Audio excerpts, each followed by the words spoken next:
तथास्तु। गणेश जी का मुख, सिर पर मुकुट होता था। भ्रशुंडी बाबा का कभी आप दर्शन करेंगे, गणेश जी का मुख लगा है, शरीर मनुष्य का है, ऋषि का, सिर पर जटा बंधी है, जटा। भ्रशुंडी बाबा का हाथी का मुख, सिर पे जटा।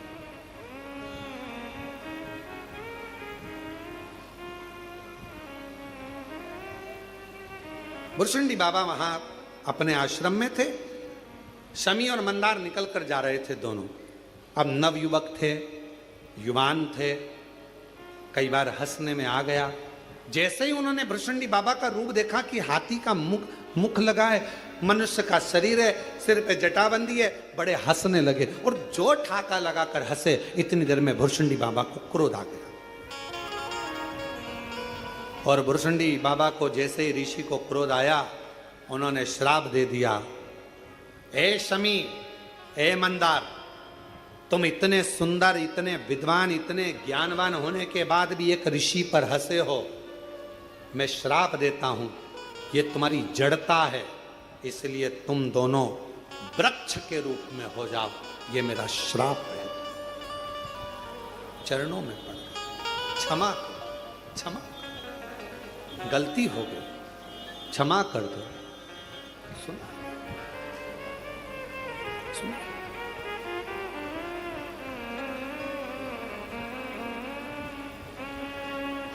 बहुत समय हो गया, ना तो शमी आई, ना मंदार आया। ना शमी आती है, ना मंदार आता। बेटी से मिलकर आऊं, मिलने गए तो बेटी नहीं थी। कहा धौम्य ऋषि ने, दोनों गए हैं पर आए नहीं। ढूंढने निकले, औरव ऋषि ढूंढने निकले, धौम्य ऋषि ढूंढने निकले। ढूंढते ढूंढते वहीं उसी स्थान पर भ्रशुंडी ऋषि के आश्रम पर पहुंच गए। वहां पर जाकर नमन करा कि मेरे बेटे और बहू आए थे, क्या आपने देखा है? कहा उन्होंने मेरी हंसी उड़ाई, मैंने उन्हें श्राप दे दिया, वो वृक्ष बन गए। महाराज कृपा करिए, कृपा करिए, इन दोनों की मुक्ति का कोई उपाय बता दें। मुक्ति का कोई उपाय। कहा मैं गणेश जी की आराधना करता हूं, आप भी गणेश की आराधना करो।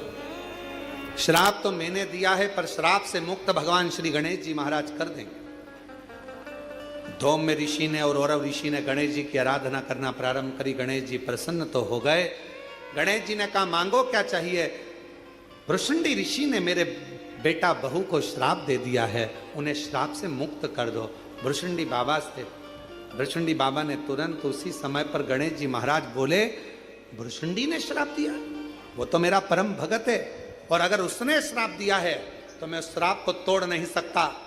आप कुछ और मांगना हो तो मांग लो। महाराज क्या मांगे? आप उन दोनों वृक्ष पर कृपा कर दो।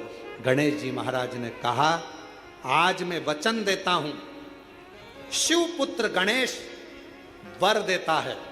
भगवान शंकर के गणेश कह रहे हैं, मैं शिवपुत्र गणेश आज वर देता हूं। ये शमी और मंदार का पेड़, वृक्ष, इसकी पत्ती और इसके फूल जो मेरे पिता शिव जी को समर्पित करेंगे, जो मुझे समर्पित करेंगे, जो उनके मन की कामना होगी, वो सारी कामना उनकी हम पूर्ण करेंगे। अब चलते चलते धौम्य ऋषि ने हाथ जोड़ दिए, प्रभु दोनों विषैले हैं, दोनों कटीले हैं, विषैले हैं। आप देवता तो इसको स्वीकार नहीं करेंगे ना? गणेश जी महाराज ने कहा देवता स्वीकार करे चाहे नहीं करे, मेरे भगवान शंकर और मैं मंदार के पुष्प को और शमी के पत्र को स्वीकार करेंगे। जो मनुष्य शमी के पत्र से हम दोनों की आराधना करेगा, मेरे पिता शिव जी की और मेरी आराधना करेगा, भूलवश भी शमी के वृक्ष का दर्शन जिस दिन व्यक्ति को मनुष्य देह में हो जाएगा, शमी के वृक्ष का यदि वो दर्शन भी कर लेगा, उस दिन 12 ज्योतिर्लिंग के दर्शन का पुण्य फल प्राप्त हो जाएगा। शमी की इतनी महत्वता, मंदार की इतनी महत्वता, इतनी।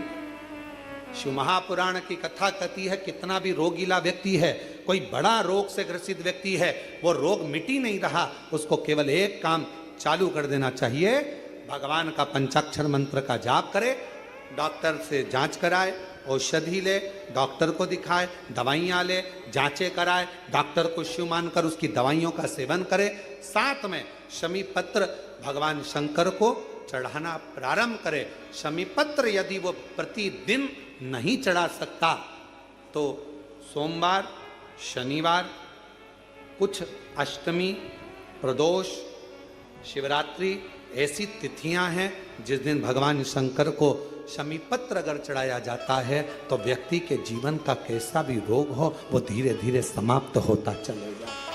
शमी पत्र के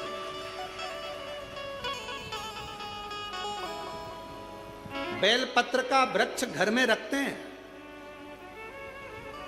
शमी का पौधा घर में रख सकते हैं, पर शमी का पेड़ घर में नहीं रख सकते।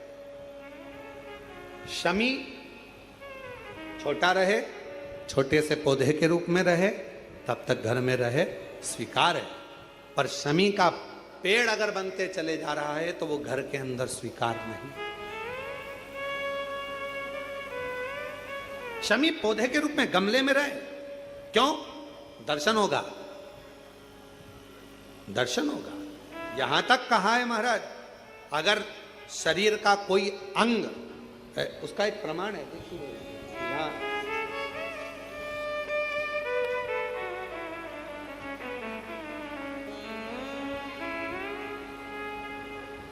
माता का नाम शशि देवी, पिता का नाम राजा कन्नौजिया। मैं काशी की रहने वाली हूं। एक लोटे जल का मैं क्या वर्णन करूं, स्वस्थ हो। अब मेरी बेटी पूर्ण तरह से स्वस्थ हो गई। आज 1 वर्ष होने जा रहा है, मेरी बेटी को कोई दवा नहीं दी जाती और ना बेटी को कुछ दिया जाता। शमी के पत्र में वो बल होता है, यदि, कितना सुंदर कहा है महाराज। एक बात और अच्छे से ध्यान में रखें, पहली बार इस कथा का स्मरण हमारे इस लिंग पुराण के माध्यम से आया है।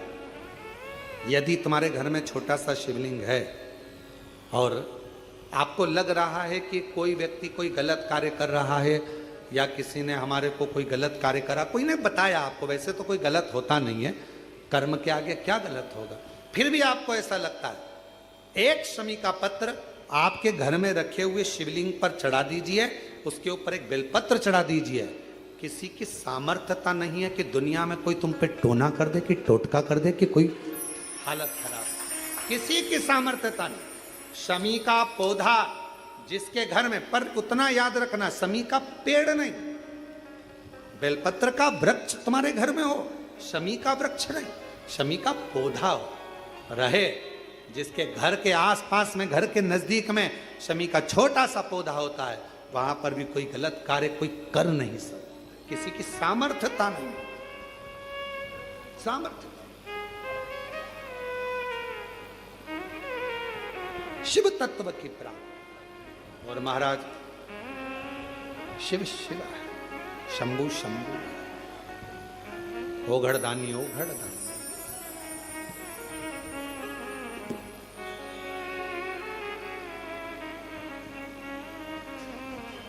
इसलिए शिव महापुराण की कथा नित्य स्मरण में रहती है, भगवान शंकर का आनंद कराती है।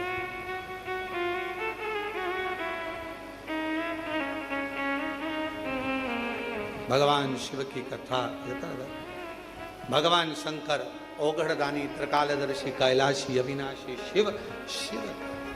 इसलिए भगवान देवादिदेव महादेव का चरित्र वर्णन करता है, भगवान शंकर का पवित्र चरित्र कहता है, शिव महापुराण की कथा कहती है। और शंभु शरणे पर मांगू घड़ी रे घड़ी, दुख काटो दया निदर शंभु शरण पड़ी मांगो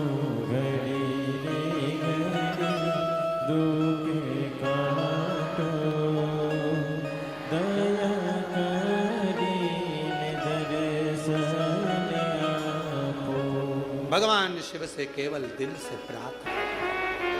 कंकर शंकर की भूमि है, कहीं पर भी बैठकर कंकर शंकर की धरा है, बैठकर बाबा को अपने मन का भाव कहना। जिस प्रार्थना को करने के लिए पूरी दुनिया कथा के पंडाल में जाती है, आपको वो प्रार्थना कंकर शंकर की भूमि पर बैठकर करने का सौभाग्य मिला है। जहाँ जगह मिले वहाँ बैठ जाओ और दिल से बाबा को अपने मन का भाव कहिए, प्रार्थना करिए। सभी लोग साथ में बोलिएगा, बाबा से विनय करिएगा। जो लोग ऑनलाइन श्रवण कर रहे हैं वो सब आस्था चैनल के माध्यम से, फेसबुक यूट्यूब के माध्यम से बाबा को अपने मन का भाव कहेंगे, प्रार्थना करेंगे, दिल से विनय करें, निवेदन करें, प्रार्थना करें, विनती करेंगे।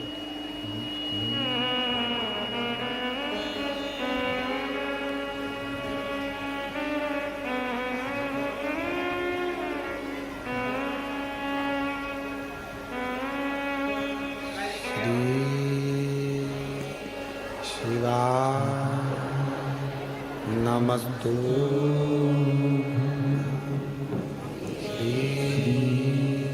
शिवाय, नमस्तु श्री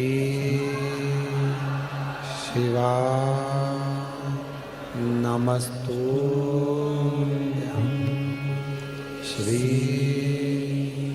शिवाय, नमस्तु श्री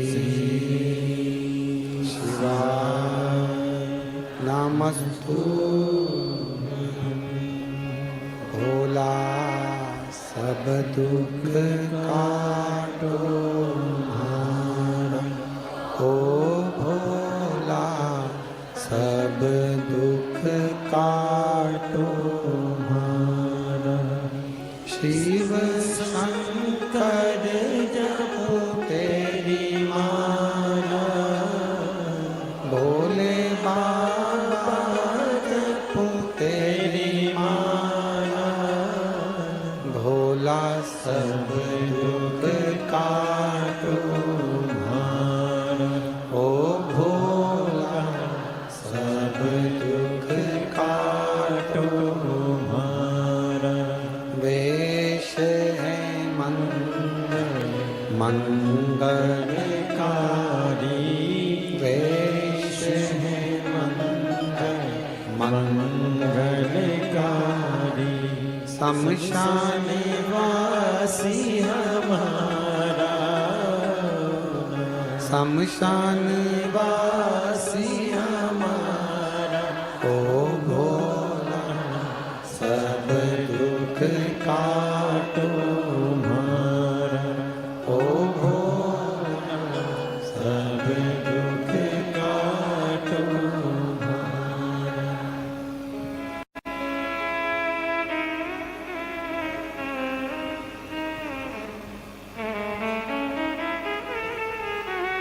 शिव औगड़दानी त्रिकालदर्शी कैलाशी विनाशी भगवान शंकर, नित्य करुणा करने वाले भगवान शिव, दया करने वाले दया सागर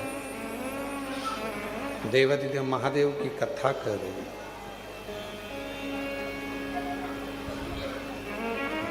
एक शमी के पत्र में बल होता, कितनी भी भारी बीमारी क्यों ना हो। एक पत्र आया है, देखिए।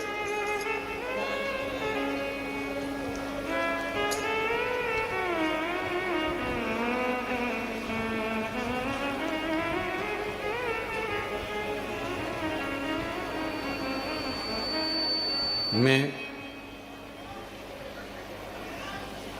इलाबेन भाईलाल जी बरोलिया, ग्राम राजकोट, गुजरात से हैं। इलाबेन भैयालाल जी बरोलिया, ग्राम राजकोट, गुजरात से हूँ। 25 साल से सोराइसिस की बीमारी थी। डॉक्टर के हिसाब से सोराइसिस ऐसी बीमारी है जो मरते दम तक रहती है। शरीर में से खाल निकलती रहती है, खुजालते रहो, शरीर की खाल पूरे शरीर से निकलती है। दवा कराते कराते 25 साल हो गए पर सोराइसिस की बीमारी ठीक नहीं। तब परिवार का कोई व्यक्ति आया था और उसने कहा कि एक बार कथा सुनो, टीवी पर आती है, सीहोर वाला महाराज कहता है। हमने कथा सुनी, फिर हम विश्वास कर कर हमारी ननंद हमको यहाँ लेकर आई। कुबरेश्वर धाम पर आकर कंकर शंकर पूजन कर कर रुद्राक्ष लिया। उस रुद्राक्ष को लेकर गए, पानी में गलाते, उस पानी को शिवजी पे चढ़ाकर पीते भी और शरीर पर लगाते भी। खूब क्रीम, ट्यूब, दवाइयाँ ढेर लगाई पर 25 साल तक आराम नहीं लगा। गुरुदेव 3 महीना भी नहीं हुआ और बाबा ने ऐसी कृपा कर दी कि मेरी सोराइसिस की बीमारी पूरी खत्म कर दी। मैं बाबा को प्रणाम करने के लिए गुजरात से यहाँ पर आई हूँ। इलाबेन भाईलाल जी परोलिया, ग्राम राजकोट, गुजरात से हैं। कहीं बैठी हो तो हाँ सर। एक शमी पत्र का, मेरा नाम रोहिणी यादव है। मैं ग्राम काली पठाड़ी, तहसील करेरा, जिला शिवपुरी की रहने वाली हूँ। मेरी उम्र 23 वर्ष है। मैं बाबा का क्या वर्णन करूं गुरुदेव। वर्ष 2023 दिसंबर के महीने में 2024 तक विभिन्न प्रकार की बीमारियों से ग्रसित रही। मेरे पेट में गठाने बन गई थी। मेरा उपचार बॉम्बे हॉस्पिटल इंदौर में चल रहा था, जिसमें डॉक्टर ने मेरी सर्जरी करने का कह दिया था। पर उसी बीच में मेरी माँ ने कहा कि तू एक बार वहीं की वहीं कुबरेश्वर धाम चली जा। यहाँ आकर हमने कंकर शंकर की पूजा की, रुद्राक्ष का जल पीना प्रारंभ करा। पशुपति नाथ